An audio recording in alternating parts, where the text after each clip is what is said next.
The next question I got was, how do you deal with imposter syndrome?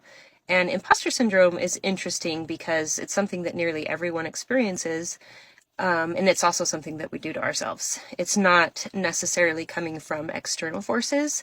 People aren't saying, you don't belong here.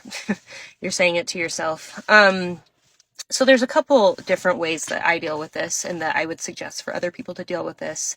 The first is one that actually came from therapy. My therapist told me essentially, we did an activity where she said, think of yourself as your 3-year-old self, and what would you say to your 3-year-old self in this situation? And I think that that works really well for imposter syndrome, to kind of think of yourself as a child.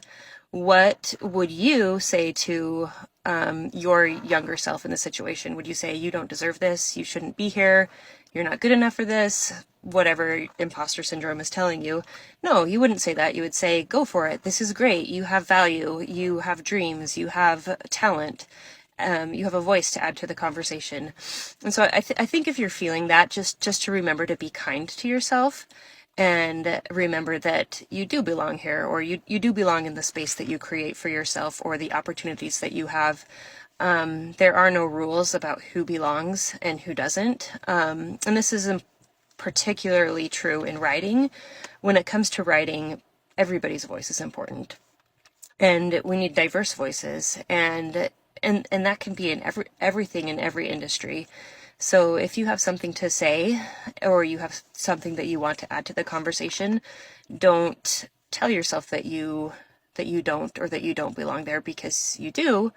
And your voice, especially bringing something unique and new to any conversation, is something that people need, that everybody needs, and that's going to expand our ideas and the conversation in ways that other people wouldn't have thought. And so I think just being kind to yourself, and giving yourself that self-love, even if it's scary, and remembering that, I think also focusing on what you ultimately want, for yourself, and not being the person who gets in the way of that. So I would say everybody probably at some point experiences imposter syndrome, even people who are at the top. But just because you're feeling those feelings doesn't make them true. Yeah, if you're a writer, you belong, and remind yourself that the world needs your voice.